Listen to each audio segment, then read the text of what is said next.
Bonjour à toutes, bonjour à tous et bienvenue sur Radio Fringale. Très heureux de vous retrouver pour ce nouvel épisode de La Petite Reine. Il s'est passé plein de choses depuis la dernière fois qu'on a fait une émission. C'était entre le Tour des Flandres et Paris-Roubaix. Depuis, il y a eu des classiques en pagaille et à tel point qu'on arrive désormais à la période des grands tours avec la Vuelta qui se profile très rapidement. Donc on va vous parler un petit peu de tout ça en détail, de ces formidables courses auxquelles on a assisté et de ce à quoi il faut s'attendre pour cette Vuelta qui comptera 8 étapes cette année et qui débute très très rapidement. Pour m'accompagner aujourd'hui, pour parler comme d'habitude de cyclisme féminin, j'accueille Loïc. Salut Loïc, comment vas-tu ? Ça va très bien et toi? Je suis content qu'on puisse déjà faire l'émission parce qu'on a eu quelques petits problèmes techniques en essayant de la faire, donc je suis content de pouvoir la faire. Et puis j'espère que tout va super bien se passer. Tu vas comment toi? Ah bah écoute, ça va, ouais, nickel. Effectivement, j'ai pas mal, comme vous avez pu l'entendre sur la dernière émission, pas mal de soucis de son en ce moment, donc je m'en excuse. On a essayé de régler ça là pendant 20 minutes avant d'enregistrer. J'espère que ça va fonctionner. Si jamais il y a des petits bugs, n'hésitez pas à me le dire parce que comme ça, voilà, j'essaie de rectifier forcément à chaque fois. Le but étant, bien sûr, de vous offrir une émission la plus qualitative possible. Donc voilà, on fait en sorte, en tout cas. Bon, Loïc, la dernière fois qu'on a fait l'émission, on était juste avant Paris-Roubaix. On venait d'assister à un Tour des Flandres assez chouette. Je pense on peut dire que les courses suivantes n'ont pas déçu et on termine la campagne des classiques avec un Liège-Bastogne-Liège assez fou. Globalement, toi, c'est quoi qui t'a marqué sur cette période avant qu'on rentre dans le détail? Moi j'ai trouvé que cette saison classique elle a été incroyable sur tout le long. C'est-à-dire que j'ai eu que des courses, contrairement aux courses masculines justement, où j'ai eu que des courses où j'étais vraiment passionné par la course pendant tout le long. Il y a eu des choses qui sont passées sur tout le long. Peut-être un peu moins Paris-Roubaix, mais les autres, j'ai vraiment tout adoré. Et puis, je suis aussi très content qu'il y ait plus d'équipes que la SD Works qui gagnent des courses. Donc, non, moi, je me suis éclaté. Et toi, t'as trouvé ça comment? Ouais, non, c'était cool, effectivement.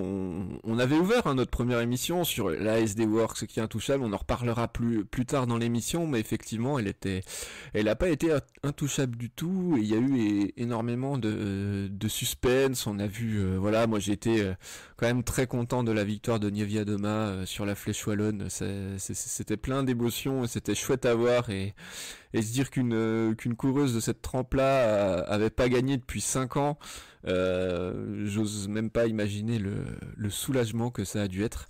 Donc ouais, voilà, non, très très content. C'est passé à toute vitesse et c'est fou ce calendrier parce que là on a à peine le temps de souffler et clac, on nous sort une Vuelta.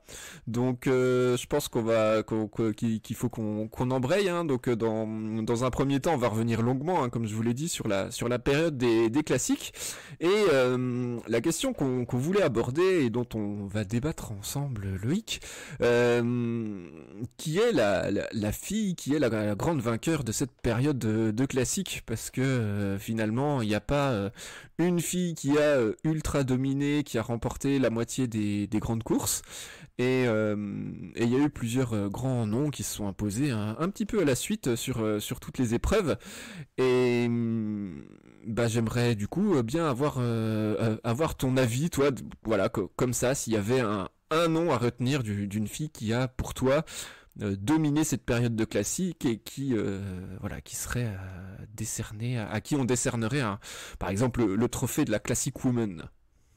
Ah, mais moi, je trouve que c'est une question super compliquée là que tu poses Ah parce oui, que mais on n'est pas là je sais. pour faire des questions faciles. Ouais, en fait, c'est que ça a été tellement disputé sur tout le long. En fait, c'est ça, c'est tu peux sortir plusieurs noms, je trouve. Il y a plein de noms qui sont sortis.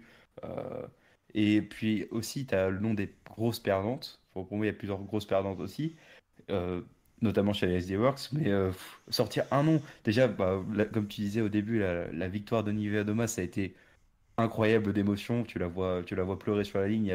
Elle était si proche plein de fois. Donc pour moi, ça a été vraiment le moment marquant des classiques. Après, la Madame Classique de cette saison, je pense qu'on pourrait dire peut-être que c'est Longo Borghini, parce que moi je trouve qu'elle a été présente de partout. Elle gagne le rond 2, elle a été super forte, on l'a vu de tout le temps.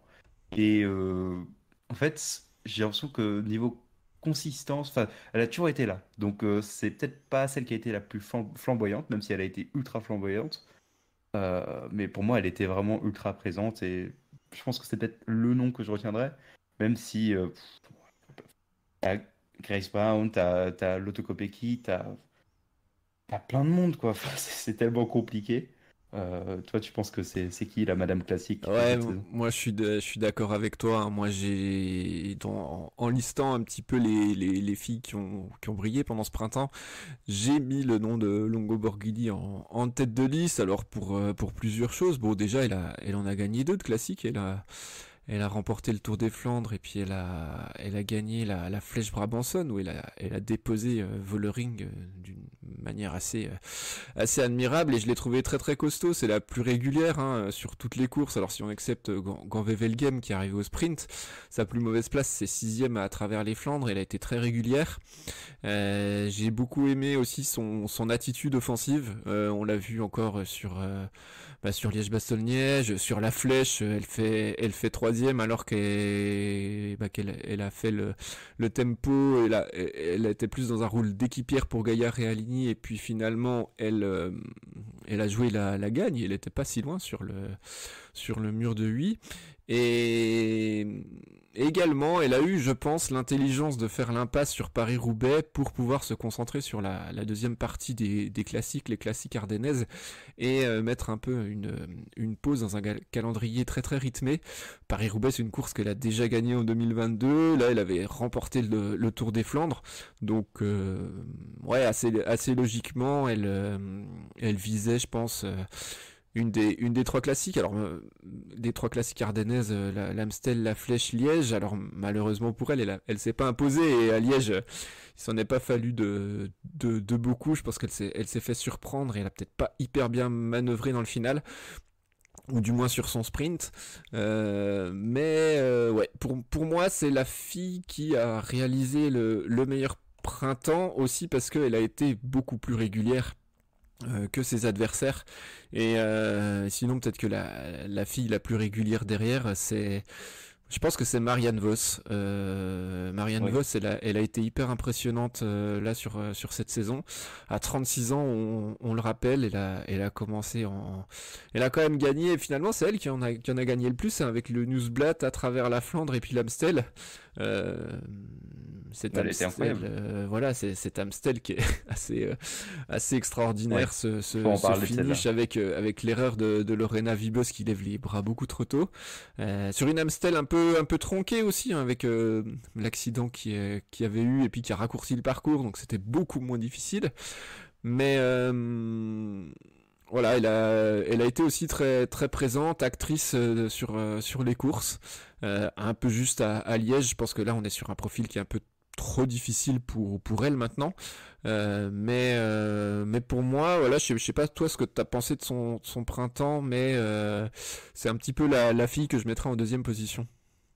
Moi, je suis complètement d'accord avec toi. Je trouve que fallait vraiment souligner aussi sa saison. En fait, peut-être que Longo Borghini, on la met au-dessus parce que, je sais pas, Vos, ça fait tellement d'années qu'elle est là, on s'attend presque qu'elle soit aussi forte. Mais cette année, elle a eu quand même gagné pour la première fois certaines courses.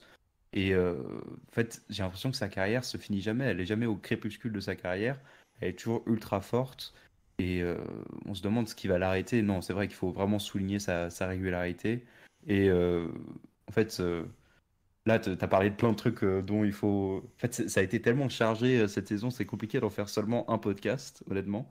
Parce que tu parles de l'Amstel qui a été Ouais. gagné de façon bizarre, parce que Vibes fait une erreur monumentale, une erreur de cadet, ça a fait tellement parler. Et puis après, bah, je trouve que le sprint de Liège-Bastogne-Liège, on pourra en faire une vingtaine de minutes parce qu'il a été.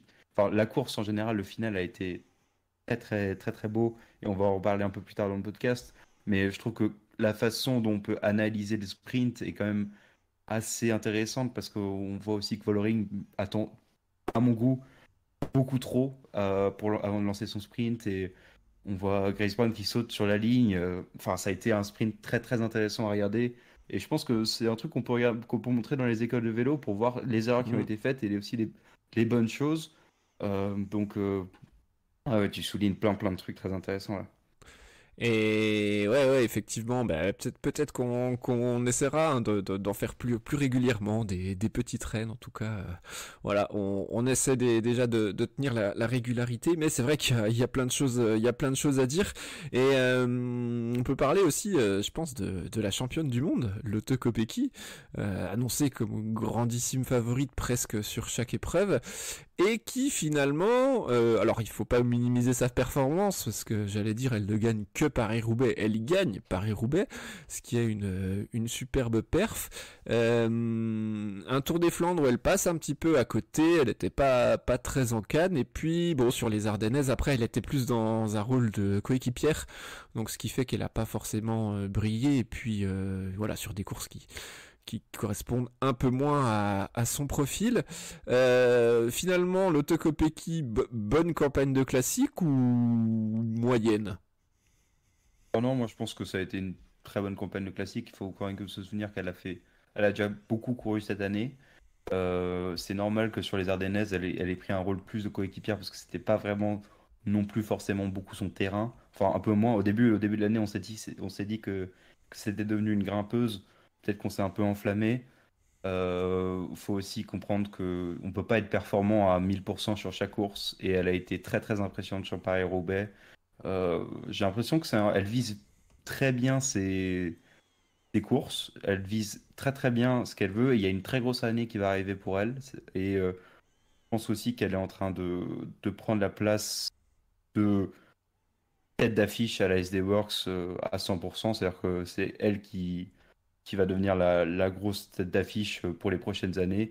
Et il faut se dire qu'elle a encore les Jeux Olympiques, le Tour de France. Elle a énormément d'objectifs qui arrivent. Donc non, pour moi, elle est en train de bien viser ses courses et elle court de façon très très intelligente. Pour moi, c'est normal qu'elle ait un coup de moins bien et je pense que c'est parfaitement calculé. Ouais, d'ailleurs, on a appris qu'elle ferait pas le Tour de France cette année. Elle va faire le Giro début juillet et puis ensuite elle va couper pour se concentrer sur les Jeux Olympiques qui sont juste avant le Tour. Et voilà, donc une demi surprise quand même parce que on le rappelle, elle a fait deuxième l'année dernière derrière Demi Vollering, sa coéquipière. C'est peut-être un truc histoire de dire bon bah c'est clair, ce sera Vollering qui sera leader sur le Tour et puis bah l'année prochaine ce sera elle parce que elle sera toute seule en grande leaduse, on verra. Mais ouais, pour revenir sur sa campagne de classique, c'est quand même très très costaud. Hein. Il faut se souvenir que dès le mois de février-mars, elle était presque intouchable, elle volait littéralement sur les Strade Bianche. Elle remporte Paris-Roubaix, chose qu'elle n'avait jamais fait jusque-là. Et puis après, c'est vrai qu'elle a beaucoup couru, mais aussi dans un rôle d'équipière. Alors après, moi, il y a deux trois trucs qui ça m'a pas gêné, mais c'est vrai que tactiquement, elle s'est aussi servie du fait qu'il y avait notamment Vibus derrière sur pas mal de courses où elle roulait pas devant. Sur Paris-Roubaix, elle roule pas beaucoup, voire pas dans le final. Je sais plus sur quelle course aussi, je crois, ardennaise, où elle se sert un petit peu de cette excuse pour justement ne pas rouler. Et autant sur Paris-Roubaix, j'avais trouvé ça plutôt légitime dans le sens où on pouvait dire bah attendez, moi j'ai la fille la plus rapide qui est dans le groupe juste derrière, là elle peut rentrer et du coup mettre tout le monde d'accord. Autant alors je sais plus sur quelle course c'était, mais voilà, par moment j'ai trouvé que c'était un peu presque abusé de cette position de force. Mais bon, après si ça fonctionne et que les filles avec elle roulent et l'emmènent, ça c'est c'est un autre problème. Je sais pas si toi si t'avais remarqué aussi un petit peu ce genre de situation. Si, on l'a remarqué, mais après, elle court, enfin, on peut dire que c'est quand même courir assez intelligemment. Enfin, d'un point de vue tactique, elle fait pas énormément d'efforts sur certains trucs et c'est un peu bizarre parce qu'elle a quand même carrément la pancarte de partout. Donc après, c'est un peu peut-être les filles autour qui devraient lui dire de rouler un Hmm. peu plus. J'ai l'impression que c'est un Hmm. peu, c'est une personnalité du peloton qui se fait respecter un peu. Enfin, je sais pas si elle est respectée ou pas, mais c'est une des grosses gueules peut-être du peloton et elle fait un peu ce qu'elle Autoritaire, veut des fois. peut-être? Ouais. Ouais, Il y a un petit carrément côté comme peut-être. ça, je suis d'accord. Ouais, ouais, ouais. Donc j'avais entendu parler de ça et je me dis bon, ça se trouve elle est comme ça. Enfin moi ça me, elle roule comme elle veut, mais il y a peut-être moins ça chez les hommes en fait, enfin il y a moins de gros, enfin j'allais dire mafieux du peloton. Tu sais les mecs Hmm. qui faisaient ce qu'ils Genre voulaient. Armstrong à sa belle époque, quoi. Exactement, Voilà, et en fait, ouais. je me dis que c'est peut-être un peu ça actuellement, parce que c'est une fille qui est tellement impressionnante que certaines doivent se dire, oula, attends, elles sont en train de rouler, tu sais, et elles voient Kopiqué à côté, elles voient le maillot arc-en-ciel, elles se disent, oula, moi, je vais faire ce qu'elle me dit de faire, parce que sinon Hmm. je vais me faire taper dessus, quoi. Ouais, ouais. Donc il y a peut-être un peu ce côté-là. Euh, je sais pas, peut-être ça va changer, je pense, dans les prochaines années. Je sais pas ce que tu en penses. Mais c'est Ouais, puis l'impression que après, j'avais, je moi. pense que ça dépendra aussi des courses. Là, Hmm. c'est une course où sur le papier, elle est costaud, et puis peut-être qu'elle se sert de ça aussi quand elle est pas hyper en canne. J'ai pas souvenir de l'avoir vu faire ça sur les Strade Bianche, notamment. Mais j'avais l'impression, par exemple, sur Paris-Roubaix, que c'était peut-être pas son meilleur jour. Et que du coup, elle s'est un peu servie aussi de ça pour arriver au sprint, pour gérer le sprint sur le vélodrome. Et finalement, si c'est ça, c'est plutôt intelligent dans le sens, la tactique de course en vélo, c'est aussi ça, quoi. C'est une part de bluff. Et puis, elle se sert dans ce sens-là de sa position d'ultra favorite dans la meilleure équipe avec d'autres filles qui sont capables de gagner la course pour tirer son épingle du jeu. Donc non, après ça va, voilà, je sais pas à quel point elle abuserait de ce rôle, on va dire, ou alors ce sera intéressant à observer, en tout cas je pense notamment sur le Giro, pour voir si elle est un petit peu dans le même délire, ou alors si elle assume un peu plus quand elle est en tête de course en fonction des étapes, mais là pour le coup sur un terrain où elle pourrait encore plus en jouer sur une étape de montagne par exemple, où elle Hmm. sera peut-être pas avantagée pareil, mais bon, à suivre en tout cas. Bon, il y a une fille Oui. qu'il faut dont on pas, il faut qu'on en parle. C'est forcément la polonaise Katarzyna Niewiadoma qui a remporté la Flèche Wallonne. Ouais, c'était l'arrivée que j'ai trouvée la plus émouvante. Franchement, après la ligne, c'était assez chouette. Pas de victoire depuis l'Amstel en 2019, hein, si je ne me trompe pas. Et ouais, clairement, ça. Ah non, il avait remporté une étape autour de Grande-Bretagne la même année, en 2019. Enfin bref, Ça faisait 5 ans, ouais. ça faisait 5 ans qu'elle avait pas levé les bras. Et puis là, clairement, là, elle s'impose parce qu'elle est la plus costaud dans le mur de 8. Et j'ai aussi trouvé, et ça on l'avait un petit peu pas critiqué, mais on s'était un petit peu questionné sur sa façon de courir et que tactiquement elle en faisait beaucoup, notamment sur le Het Newsblad où elle roule fort et puis elle explose derrière dans le mur de Gramont. Et là, j'ai trouvé très intelligente sur la Flèche Wallonne où elle a pas fait d'efforts inutiles avant. Elle était très bien placée au début du mur de 8 et elle a produit son effort au moment parfait. Et je me suis dit, ah ouais, je pense qu'il y aura un gros déclic. Et pour le coup, là, j'ai trouvé qu'elle avait très bien couru. Ah, mais elle a couru de façon. Enfin, déjà, moi, je pense qu'il va falloir que je fasse mon mea culpa parce que j'avais dit qu'elle devait remettre attends, sa carrière ou un truc comme ça Ah, en c'est ça, mais question. l'écoute radio J'ai- fringale, ça l'a un peu titillé, je pense. Ah non, mais là, déjà, il faut que je fasse mon. Déjà, sur l'émission, j'avais dit, voilà, je me suis peut-être un peu enflammé. Mais non, ça m'a fait tellement plaisir. Ça a été une course tellement dure, des conditions qui étaient horribles, faut le dire. Enfin, il faut en parler quand même. Tu les vois monter sur le mur et il y a de la. Enfin, il y a de la buée qui sort de leur bouche. Elles sont en cours et tu te dis, mais comment est-ce que. Il a neigé, il a plu, c'était n'importe quoi les conditions. Et elle s'est imposée en patronne. C'est-à-dire qu'à la pédale, pour moi, elle a défoncé tout le monde. C'est-à-dire qu'elle a été ultra forte et elle a été. impressionnante et j'espère que ça va lui donner vraiment beaucoup plus de confiance sur les prochaines courses. Et tu la vois en larmes à l'arrivée, bien sûr. Ça a été, c'était pour moi le moment des classiques. Et pour l'instant, c'est presque le moment de l'année pour moi euh, de cette saison, quoi. Ok, et ouais, non, mais c'est vrai que c'était un moment particulièrement fort. Et du coup, alors là, on a parlé des filles, les principales animatrices de ces classiques. Mais selon toi, quelle a été la plus belle des classiques? Bah voilà, tu viens de parler de la Flèche. Liège, il y a eu un final absolument fou. Roubaix, c'était sympa, c'était peut-être pas la plus grande. Le Ronde, là aussi, on a eu un scénario de course assez costaud. Voilà. La question est une fois de plus difficile, mais il faut en sortir Oui. il faut en mettre une au-dessus des autres. Quelle a été, selon toi, Loïc, la plus belle des classiques? Ah, t'aimes bien me poser des questions compliquées, Mais hein. oui, je sais que que tu aimes C'est... bien te triturer l'esprit. Ah non, mais moi je me retourne le cerveau après, c'est tellement compliqué. Parce que moi, le rond 2, j'ai adoré cette course. C'est-à-dire que le chasse-patate de Vollering, ça m'a marqué.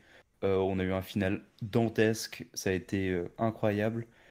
Et bah, ça se bat avec Liège pour moi. C'est-à-dire que Liège, ça a été enfin, le défaut de Liège, entre guillemets, grand guillemets, c'est que la retransmission a commencé tellement tard que déjà je comprenais pas trop pourquoi ça commençait aussi tard et ça a été juste des histoires de retransmission.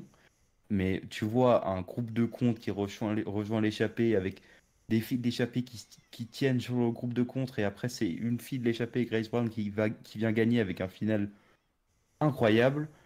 Tu vois aussi que Grace Brown, elle quand même, elle a failli tomber sur un rond-point quelques kilomètres avant l'arrivée. En fait, mais même enfin, sur l'Amstel, etc., t'as que des finales incroyables. Mais pour moi, je pense que la pièce va quand même arriver. En fait, le rond 2 ou Liège, je sais pas. Vraiment, il va falloir. C'est presque faire pile ou face. Et c'est. Bon, Ouais. allez, moi, je vais dire. Pour faire un peu différemment, je vais dire le rond 2, moi. Ouais, ben moi, si je devais en mettre une au-dessus des autres, franchement, je pense que ce serait Liège. Alors, il y a peut-être le biais tu sais, c'est le truc, comme c'est la dernière course, c'est celle dont tu t'en souviens le plus et qui t'a marqué le plus récemment. Mais ce que t'as expliqué, ce scénario d'une fille de l'échappée qui bat les grandes favorites qui sont revenues et qui n'ont pas réussi à faire la différence dans le final avec des attaques un petit peu dans tous les sens.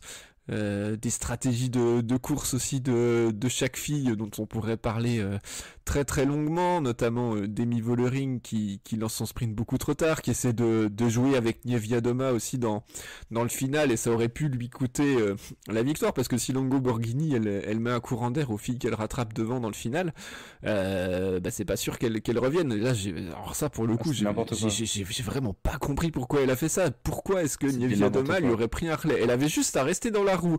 Elle rentrait parce que Longo Borghini elle était en train de faire l'effort pour revenir dans la descente là.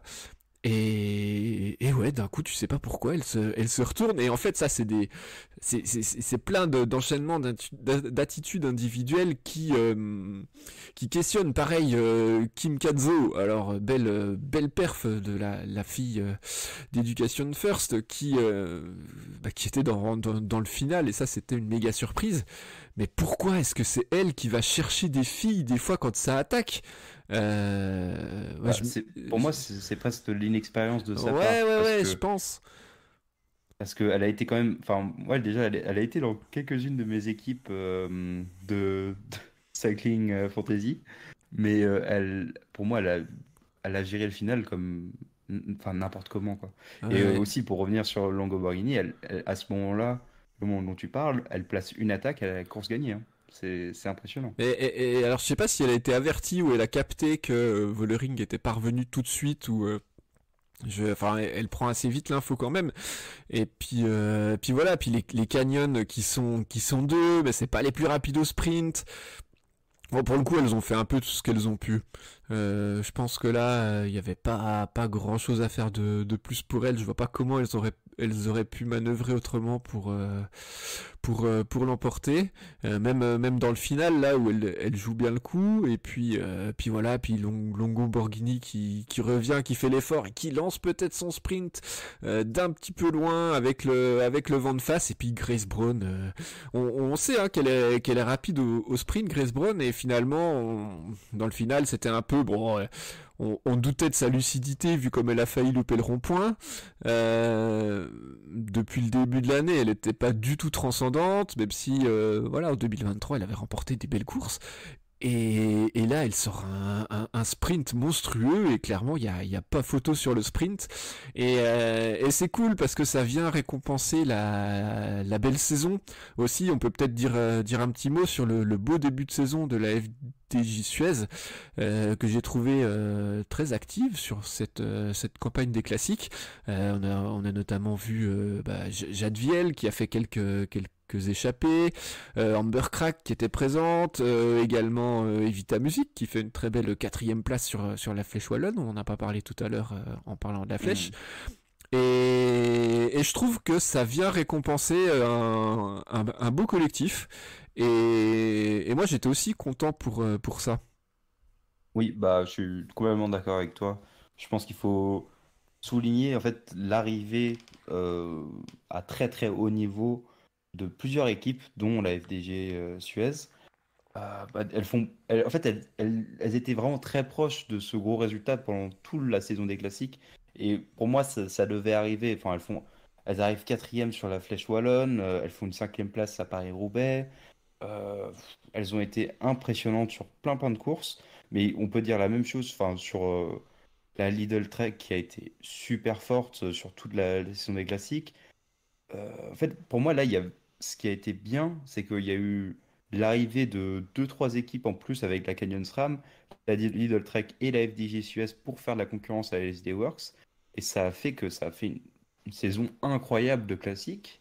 Et il y a pas eu seulement des individualités à la FDJ Suez, il y a plein de filles qui ont fait des super résultats et qu'il faut souligner. Et je pense que c'est une équipe qui demande à être développée. Je pense qu'ils vont aller beaucoup plus loin. Ils vont avoir de nouvelles recrues sur les années prochaines.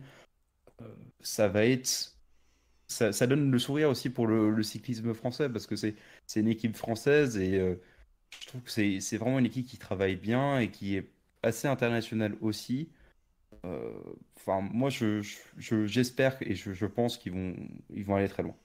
Ouais, et puis avec des filles aussi dans l'effectif comme on a vu Marie Lenette très à l'aise sur Paris-Roubaix, Léa Curigné aussi qui a été impressionnante. Je crois que c'est sur quoi? C'est sur le Tour des Flandres où elle a pas de chance parce qu'elle est dans le 2e ou 3e groupe, et puis elle a un pépin mécanique, et puis du coup elle suit pas. Mais ça c'est des filles qui ont moins de 25 ans, donc on va encore Mm. Ah, c'était leur première saison, ouais. voir pendant un Ou- moment, et du coup ouais, ça fait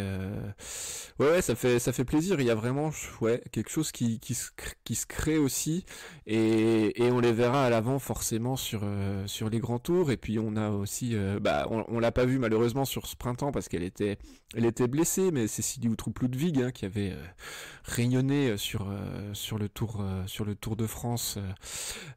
C'était quand? C'était dès 2022 où elle remporte une Mm. étape. Et j'espère qu'on la reverra bientôt. J'espère que Voilà, Marta Cavalli va revenir à la aussi. bagarre. Et puis Marta Cavalli, ouais, là pour l'instant, elle a fait son retour à la compétition sur la Flèche et Liège. Je pense qu'elle va monter en puissance. Elle est annoncée sur la Vuelta aussi, donc ça va être intéressant de voir si elle a déjà repris son niveau. En parlant d'équipe, du coup là, un petit peu ce vers quoi on part. On avait dit lors du premier podcast, la SD Works, elle domine le cyclisme féminin. Franchement, elle est trop forte. Là, il y a moyen on était un peu en mode, bon, on espère qu'elle va pas tout écraser quand même, histoire qu'on ait des belles courses. Et elle n'a pas été du tout intouchable. Et pareil, nouvelle question, assez difficile à répondre, forcément. Comment peut-on expliquer cette contre-performance, si on peut l'appeler comme ça, de la SD Works? Est-ce qu'on est plus sur une faillite collective, des leaders qui sont moins fortes, ou alors bah voilà, des petits soucis tactiques, ou simplement les autres équipes qui seraient revenues à leur niveau. Ah, je pense que c'est un mix de tout, mais moi j'ai quand même l'impression principalement que il y a eu un les équipes se sont mis au niveau. C'est-à-dire qu'il y a beaucoup d'équipes, comme je disais avant, qui sont arrivées et qui montrent des superbes performances.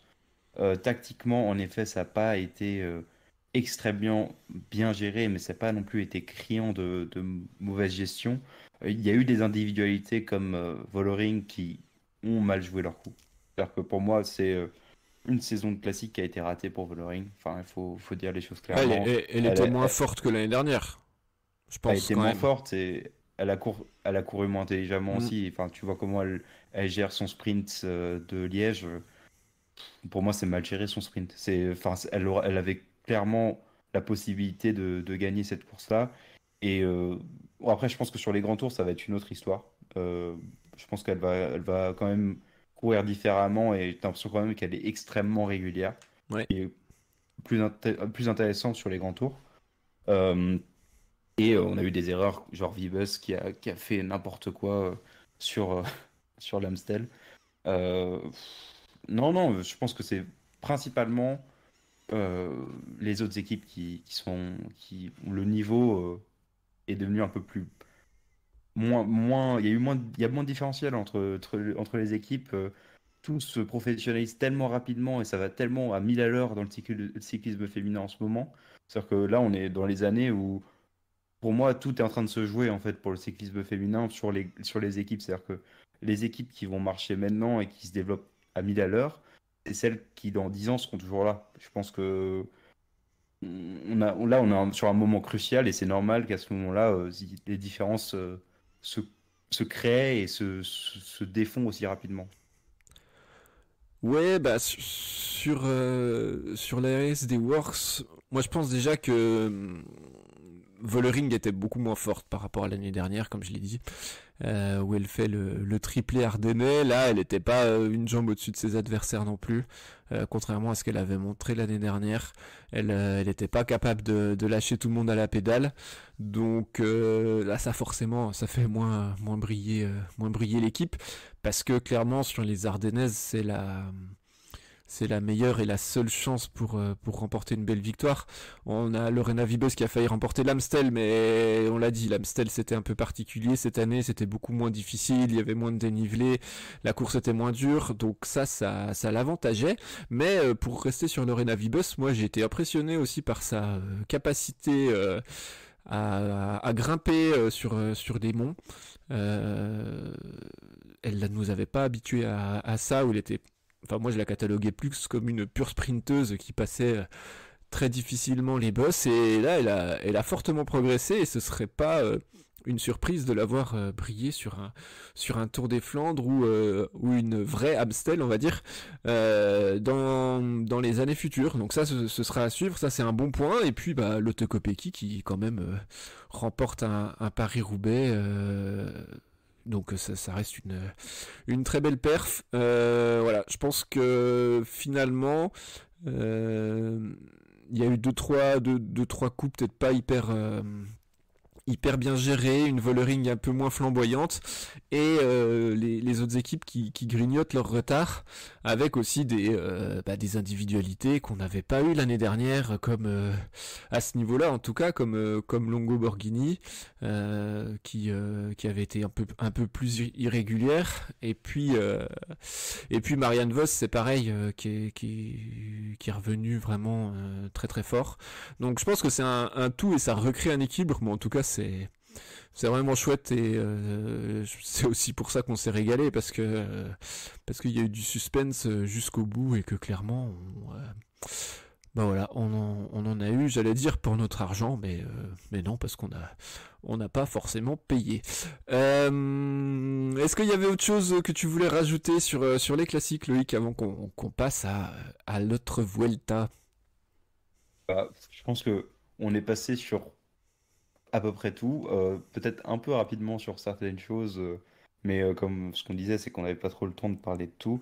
Mais le principal qu'il faut qu'on garde, c'est juste qu'on s'est éclaté et qu'on s'est régalé. Je pense que c'est un sentiment qu'on a tous les deux, c'est qu'on a vachement apprécié cette saison classique et les grands tours arrivent maintenant. C'est-à-dire que là où on s'est régalé et j'espère qu'on va se régaler la semaine prochaine. Bah oui, qu'on va continuer. En tout cas, c'était des belles pubs pour le cyclisme féminin. Moi, si, juste avant de passer au Grand Tour et à la Vuelta, on a vu des modifications dans les retransmissions, notamment Liège-Bastogne-Liège et la Flèche où les filles arrivaient après les garçons. Alors ça, c'était cool aussi parce que ça évitait que les filles elles fassent la course très très tôt le matin. Bon, comme tu l'as dit, sur Liège, on a eu la retransmission un peu tard, alors que la course des gars était finie, donc ça c'était un petit peu dommage. Par contre, ouais, il y a un truc et je me dis que ce serait peut-être pas mal de faire la même chose pour Paris-Roubaix. Parce que là, on a la course le samedi. Et je sais pas si t'as fait attention, mais le vélodrome il était à moitié vide de spectateurs. Alors ils ont pas forcément pas beaucoup montré les tribunes à moitié vides. Et moi j'ai trouvé ça assez dommage parce que du coup les gens n'ont pas fait le déplacement pour voir l'arrivée des femmes alors que ils ont fait le déplacement le dimanche pour voir les messieurs. Alors il faut savoir aussi que le dimanche il y a la course des messieurs, mais il y a aussi la course junior et maintenant espoir. Depuis cette année, il y avait aussi les espoirs. Donc il y a 3 courses qui sont arrivées dans le Vélodrome à Roubaix cette année le dimanche. Et moi je pense que ça pourrait être cool de mettre les femmes aussi le même jour. Je pense qu'il y aurait beaucoup plus de monde à la fois sur les secteurs et puis au Vélodrome pour les voir arriver, quitte à déplacer les juniors ou les espoirs la veille. D'ailleurs les dernières années les espoirs c'était carrément à une autre date. Et voilà, donc ça c'est un petit truc que j'aimerais bien voir changer, parce que c'est pas forcément... Enfin, j'ai pas l'impression que ça soit très avantageux au niveau visibilité de les faire courir la veille. Hmm. Bah, en fait, je pense que c'est un peu compliqué de. Je pense que ça a été plus un problème d'horaire pour placer la course le samedi, mais je pense que les dames ont quand même la priorité sur les espoirs masculins. Je pense qu'on aurait pu les faire arriver le dimanche et on a besoin d'avoir de la visibilité pour cette partie du sport et en effet, moi je te suis là-dessus. Je pense que ça aurait dû être fait comme ça. Et moi, ça m'a un peu. Les retransmissions, tu vois, par exemple sur Liège-Bastogne-Liège qui commence aussi tard, ça m'a un peu. J'étais surpris, quoi. J'étais assez surpris. Mm. Ouais, bon, bah, en tout cas, on sait que c'est un sport, le cyclisme féminin est encore jeune, donc il y a plein d'améliorations à faire et on voit qu'ils n'hésitent pas à faire des modifications aussi, donc ça, c'est quand il y a besoin, donc ça, c'est plutôt cool. Bah, Loïc, on va pouvoir passer à la présentation de la Vuelta qui commence ce dimanche 28 avril pour 8 étapes cette année et on va débuter à Valence par un contre-la-montre par équipe de 16 km. S'en suivront des étapes plutôt pour sprinteuses, même s'il y a quelques bosses par moment. Les étapes 2, 3, 4 voilà, sont promises aux filles rapides, mais les grimpeuses ne seront pas en reste puisque la 5e, la 6e et surtout la 8e étape sont des belles étapes de montagne avec arrivée au sommet. On aura 3 arrivées au sommet. Clairement, il faudra savoir grimper pour figurer sur le podium final. Mais voilà, les sprinteuses auront aussi leur mot à dire, et notamment ce premier jour, le contre-la-montre par équipe, qui est un petit peu une petite innovation en termes de cyclisme féminin. Globalement, que penses-tu du parcours avant de nous parler, je sais que tu en as envie de ce contre-la-montre par équipe. Ah, tu m'as sauté. Oui, c'est vrai que moi je voulais porter mon petit coup de gueule sur les contre-la-montre par équipe en général dans le cyclisme féminin, mais si on peut parler des étapes d'abord, déjà on en a une de plus par rapport à l'année dernière. Je pense que la Vuelta, ça fait quelques années qu'ils allongent la course et je pense que c'est très très bien. Euh, Après, ça me paraît très très montagneux de partout. Je trouve que l'étape L'étape 3 par exemple, je sais pas comment ça va se passer. Je pense que j'aurais peut-être une échappée qui gagnerait la course parce que le profil est quand même Mm. assez montagneux, enfin assez vallonné Au milieu de pendant la parcours. course. Ouais. Ouais, sur le milieu de parcours, donc peut-être que la bonne échapperie pourrait partir. Puis non, ça va être une super course avec. Je pense qu'il faudra vraiment bien grimper pour être sur le podium en effet. Mais là, tu m'as lancé sur les contre-la-montre par équipe. C'est pas grand-chose, mais en fait, je trouve que vu le niveau, les différences de niveau, de moyens surtout, entre les équipes, je comprends pas trop le sens de faire un contre-la-montre par équipe, alors qu'on sait très bien qu'il va y avoir des équipes qui ont moins de moyens, qui pourront pas trop bosser sur la position aéro, et on sait que ça fait des énormes différences sur les contre-la-montre par équipe. C'est-à-dire que il y a certaines équipes qui vont réussir à personnaliser le poste de pilotage exactement comme les filles veulent, et d'autres qui n'ont pas cette personnalisation-là et qui vont perdre beaucoup de temps. Et je trouve que ou tu fais courir toutes les filles avec un équipement équivalent, c'est-à-dire qu'il n'y aura pas de différence de niveau juste par rapport au matériel, par rapport aux moyens, ou sinon tu fais autre chose, parce que moi c'est pas encore le moment de faire des contre-la-montre par équipe comme ça, parce que ça va créer trop de différences au niveau des moyens entre une, je sais pas moi, entre la SD Works ou d'autres équipes. Il va y avoir des écarts abyssaux et ça ajoute pas du tout au spectacle. Après, c'est vrai que le contre-argument, c'est que on est dans un sport professionnel, faut qu'on puisse faire tout. Le contre-la-montre par équipe a toujours fait partie du vélo. Et il faut que ça soit mis dans les courses par étapes féminines aussi. Ouais, moi c'est vrai que je suis un peu plus de cet avis-là justement. Les contre-la-montre par équipe, ça fait partie du vélo, comme les contre-la-montre individuels, ça fait partie d'une course par étape. Et je pense qu'à partir du moment où le cyclisme féminin veut grandir, il faut qu'il y ait des contre-la-montre individuels, comme on aura sur le Tour de France, qu'il y ait des contre-la-montre par équipe aussi de temps en temps, comme là on va voir sur la Vuelta. Et oui, alors c'est sûr que après les différences de matériel, on les retrouve aussi sur un peu tout au long de la saison, sur d'autres courses, à d'autres occasions. Je trouve que c'est un très bel exercice aussi à la fois à voir pour les spectateurs, pour les téléspectateurs, mais également alors un bel exercice. Je pense que quand les filles elles sont à bloc pour faire le chrono, elles se disent peut-être pas ça, mais c'est très très spécifique. C'est pas donné aussi à tout le monde, à toutes les équipes de savoir rouler fort sur un contre-la-montre par équipe. Moi, je sais que je vais regarder ça avec voilà, enfin j'attends ça avec impatience et puis je vais forcément regarder toutes les équipes passer parce que voilà, voir un petit peu quelles équipes l'ont travaillé, l'ont pas travaillé, à quel point la performance est abordée aussi, pas que faire de la montagne mais aussi le contre-la-montre par équipe. Et bon, après c'est 16 km, donc on n'est pas non plus sur une distance qui devrait mettre des écarts de fou. Et bon, voilà, après ça récompense les plus gros collectifs, hein, forcément en général.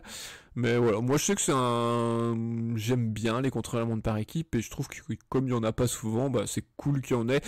Ce serait peut-être dommage qu'il y en ait à chaque grand tour, mais de temps en temps, comme ça, c'est pas mal. Voilà. Oui. Bah, à l'avenir, je pense que ça va de plus en plus être présent. Et je pense que si, en effet, comme tu dis, enfin, ça fait partie du cyclisme, donc faut l'implémenter. Après, je pense, c'est ce que je disais aussi, c'est que ça se développe tellement rapidement que normalement, le niveau va vraiment s'égaliser aussi à ce niveau-là dans les prochaines années.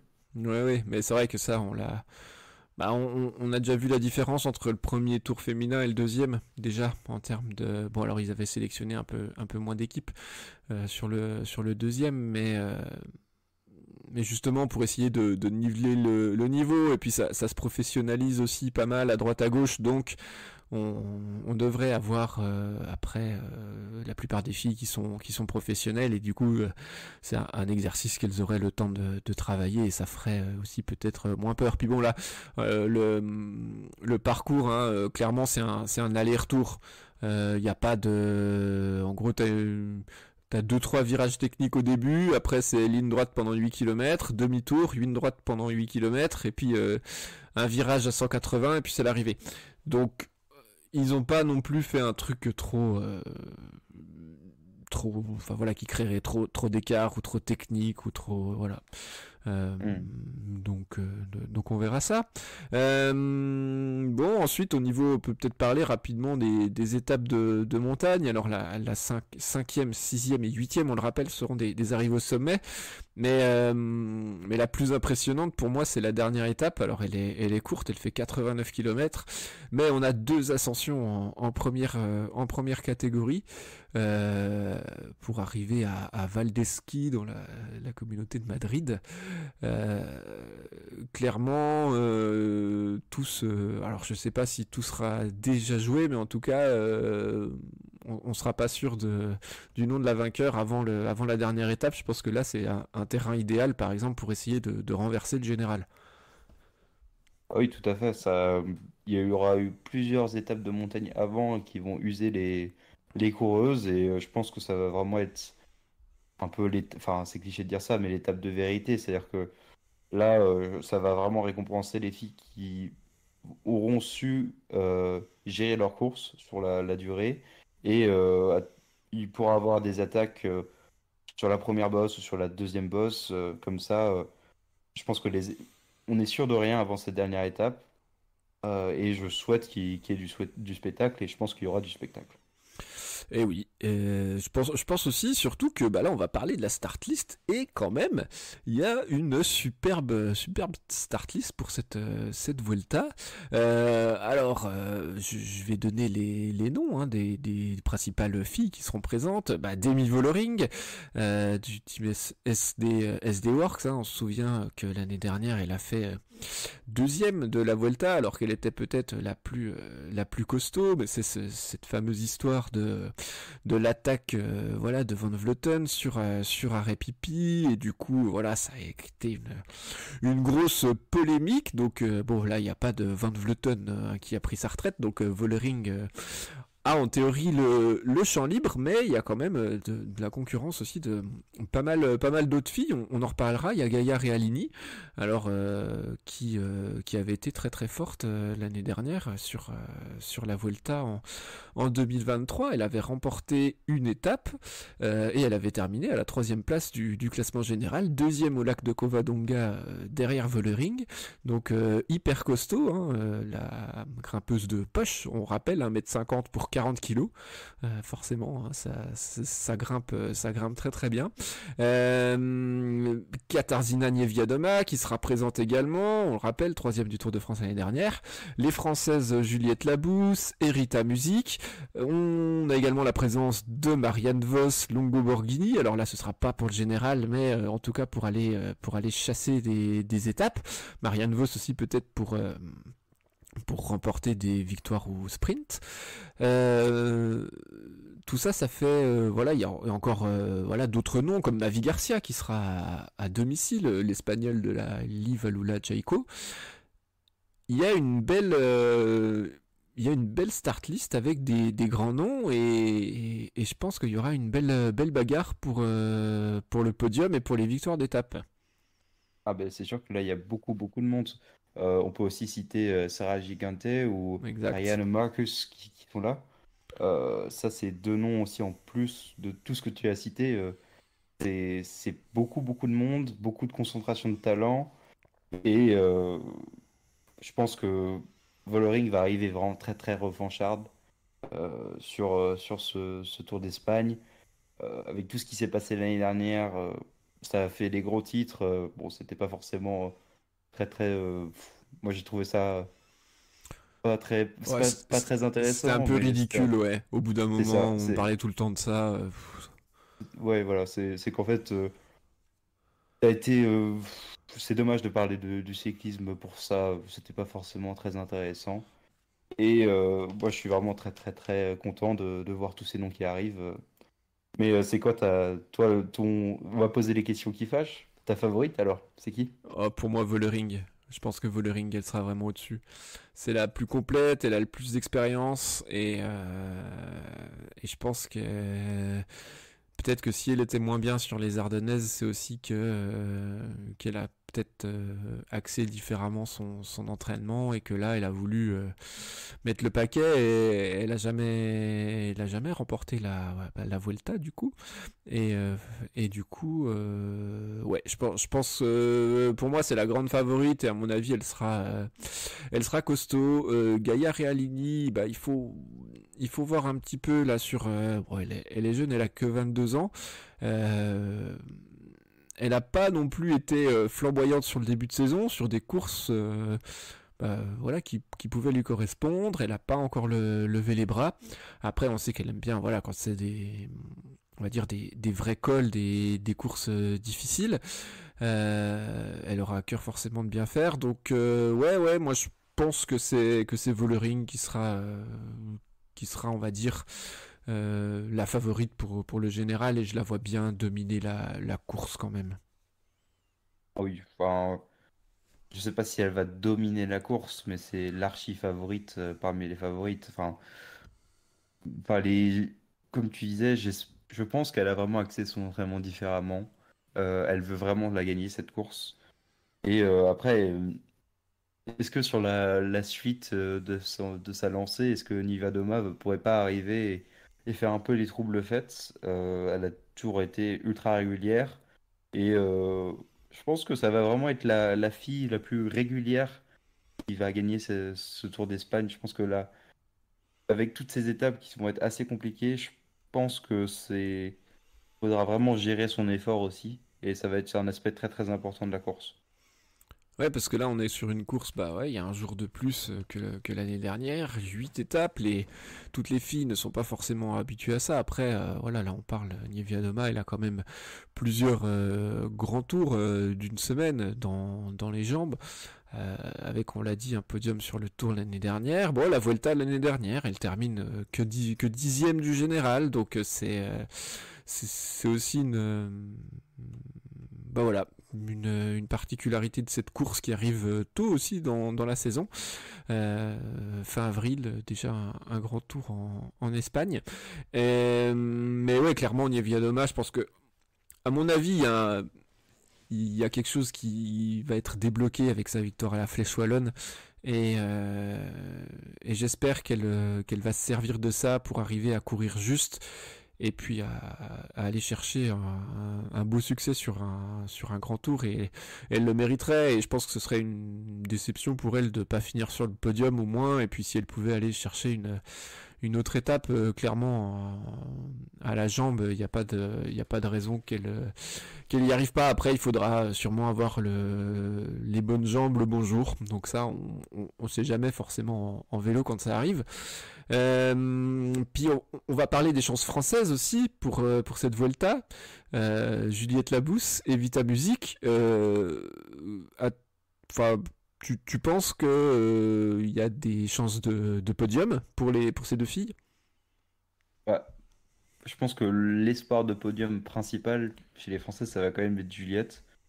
Euh, elle a l'année dernière, elle avait vraiment, ça a été vraiment une année très très très impressionnante à mon avis pour elle parce qu'elle avait fait un podium en Italie. Elle a été juste derrière Annemiek van Vleuten. Ça a été assez impressionnant et je pense que c'est celle qui monte en puissance le plus en ce moment. On l'a vu un peu pendant les classiques, pas énormément. Et je pense qu'en fait, en fait, le fait que les classiques et cette Vuelta soient aussi proches, ça va aussi être très important sur la gestion de l'effort et sur les formes actuelles. Et puis, pour moi, chez les Françaises, ce sera la grande favorite. Et toi, tu penses quoi des chances d'Evita? Euh, Bah déjà, je te rejoins sur Juliette Labousse. Je pense que le fait d'avoir peu couru sur les débuts de saison, elle a pu faire des gros blocs. on a senti une montée en puissance sur les Ardennaises. On sait qu'en plus c'est pas des courses qui lui correspondent forcément parce qu'il faut du punch, chose qu'elle n'a pas forcément. Donc ouais, non, pour moi elle est dans les temps et clairement son objectif. Elle, c'était pas de faire une grosse perf à Liège, mais plutôt d'être en grande forme pour la Vuelta. Donc moi je pense qu'elle va être très très costaud, euh, en espérant que tout se passe bien sur les premières étapes, qu'il n'y ait pas de petits soucis comme il y avait eu sur le Tour de France l'année dernière où elle avait perdu du temps. Je crois que c'était sur la première étape où là forcément sur une semaine ça limite un petit peu. Et Vita Music, ouais, quand même impressionné encore par ce qu'elle arrive à faire. On a vu là sur la flèche, elle était pas loin du tout. Elle a très bien géré son ascension du mur de 8. Voilà, après pour gérer un classement général final, il va falloir qu'elle soit très régulière toute la semaine. Elle avait terminé 6e l'an dernier. Si je me trompe pas, c'est son meilleur résultat sur un grand tour. Donc ça va être intéressant de la suivre et puis de voir aussi ses progrès par rapport aux années précédentes. Hein. Ça fait un moment qu'on la voit dans les pelotons, mais elle a que 24 ans. Elle a encore plein d'expérience à acquérir et le fait de bastonner avec des filles comme Vollering, Niewiadoma pendant une semaine, et bah là forcément t'en engranges de l'expérience et ça va être intéressant. Mais clairement les deux, moi je pense que les deux peuvent viser un top 5 et pour Juliette Labousse plus un podium. Je pense qu'elle serait déçue de pas être sur le podium au final.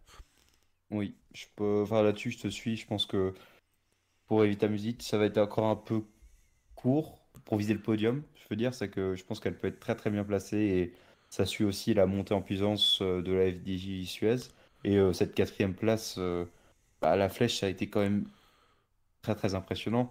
Après, va falloir voir sur la régularité et sur comment est-ce qu'elle va être entourée aussi. Donc, non, je pense que la plus grosse chance, ça va être Juliette Labousse. Parce qu'elle sera mieux entourée, elle a beaucoup plus. Elle a géré différemment sa saison. Et je pense que les grands tours, c'est vraiment les grands objectifs, quoi. Ouais, mais je pense que vraiment qu'elle se prépare pour ça. Et ouais, ça va être super intéressant de la suivre et je pense qu'elle a aussi la niaque là et puis qu'elle va vouloir rééditer une très belle performance. On le rappelle, un deuxième du Giro l'année dernière et puis sur le Tour de France, elle avait terminé à la 5e place.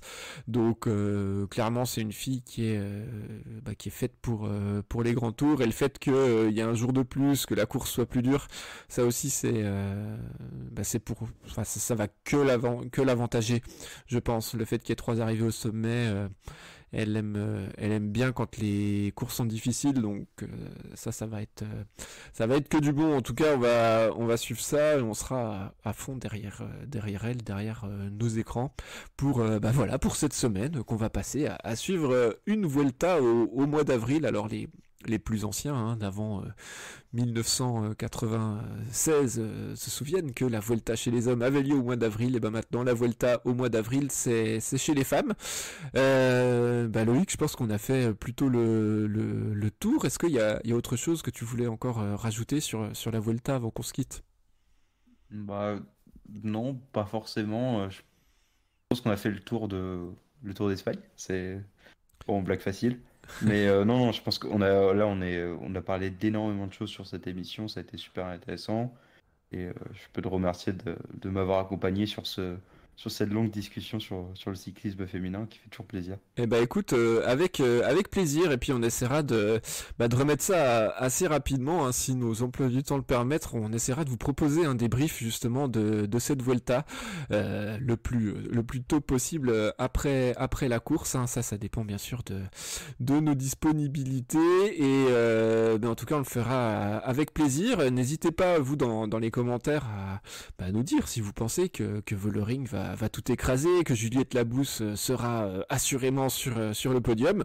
Et également, vous pouvez nous dire quel était votre classique préféré, comme on a pu en débattre tout à l'heure.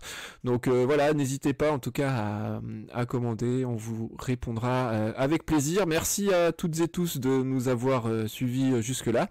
Loïc, grand merci pour cette émission. Une fois de plus, c'était top. Et puis on se retrouve très vite. Oui, on se retrouve très très vite, le plus tôt possible. Comme tu disais, j'espère que nos emplois du temps vont nous permettre de faire une émission rapidement. Et je voulais remercier tout le monde de nous écouter sur ce podcast qui tient vraiment à cœur à tout le monde chez Radio Fringale. Je pense que c'est important pour nous de parler de tous les cyclismes. Donc, je suis très très heureux de faire cette émission avec toi.